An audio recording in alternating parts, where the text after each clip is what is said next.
ಇವತ್ತು ಪ್ರಧಾನಿಯಾಗಿ ಮೂರನೇ ಬಾರಿಗೆ ನರೇಂದ್ರ ಮೋದಿ ಅವರು ಅಧಿಕಾರವನ್ನ ಸ್ವೀಕಾರ ಮಾಡ್ತಾ ಇದ್ದಾರೆ. ದೆಹಲಿಯಲ್ಲಿ ಬಹಳಷ್ಟು ಹರ್ಷೋದ್ಗಾರ ನಡೀತಾ ಇದೆ.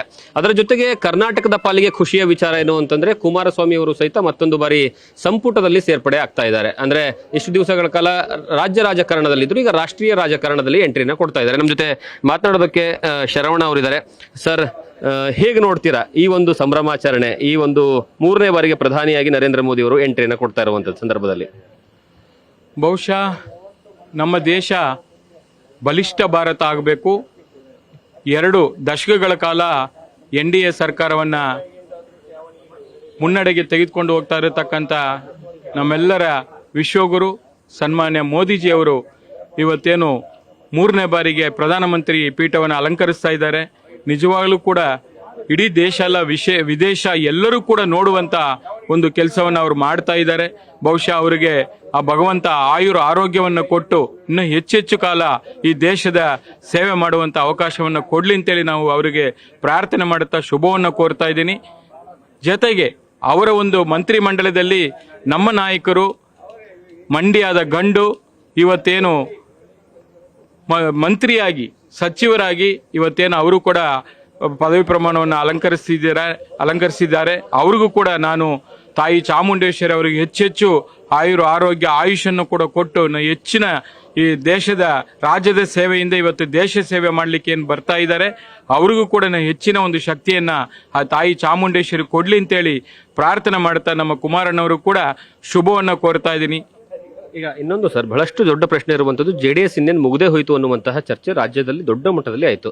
ಈಗ ಕುಮಾರಸ್ವಾಮಿ ಅವರ ಈ ಗೆಲುವು ಮತ್ತೆ ಈ ಅಧಿಕಾರ ಎಷ್ಟರ ಮಟ್ಟಿಗೆ ಪಕ್ಷಕ್ಕೆ ಸಹಕಾರಿ ಆಗುತ್ತೆ, ಮತ್ತೆ ಅದ್ರ ಜೊತೆಗೆ ಕರ್ನಾಟಕದಲ್ಲೂ ಸಹಿತ ಅದಕ್ಕೆ ಏನಂದ್ರೆ ಹೆಚ್ಚಿನ ಪ್ರಾತಿನಿಧ್ಯ ಸಿಗುತ್ತೆ ಅಂತ?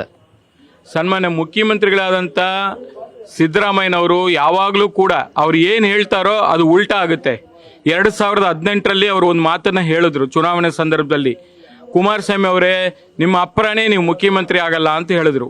ಅದೇ ಸಿದ್ದರಾಮಯ್ಯನವರು ಚುನಾವಣೆ ಆದ ನಂತರ ಕುಮಾರಣ್ಣವ್ರನ್ನ ಮುಖ್ಯಮಂತ್ರಿ ಕುರ್ಜಿಗೆ ಕರ್ಕೊಂಬಂದು ಕುಣಿಸಿ ಮತ್ತೆ ಬೆನ್ನಿಗೆ ಚೂರಿಯಾಗಿ ವಾಪಸ್ ಕಳಿಸಿದ ಆಮೇಲೆ, ಬಟ್ ಅವರೇ ಕುಣಿಸಿದ್ರು. ಅದೇ ತರ ಈ ಚುನಾವಣೆಯಲ್ಲಿ ಕೂಡ ಲೋಕಸಭಾ ಚುನಾವಣೆ ಸಂದರ್ಭದಲ್ಲಿ ಅವ್ರು ಹೇಳಿದ್ರು, ಮಂಡ್ಯದಲ್ಲಿ ಯಾವುದೇ ಕಾರಣಕ್ಕೂ ಕುಮಾರಸ್ವಾಮಿ ಅವ್ರಿಗೆ ಗೆಲ್ಲೋದಿಲ್ಲ, ಸೋಲಿಸ್ತಾರೆ ಅಂತ ಹೇಳಿ ಅವ್ರು ಹೇಳ್ಕೊಂಡು ಬಂದ್ರು.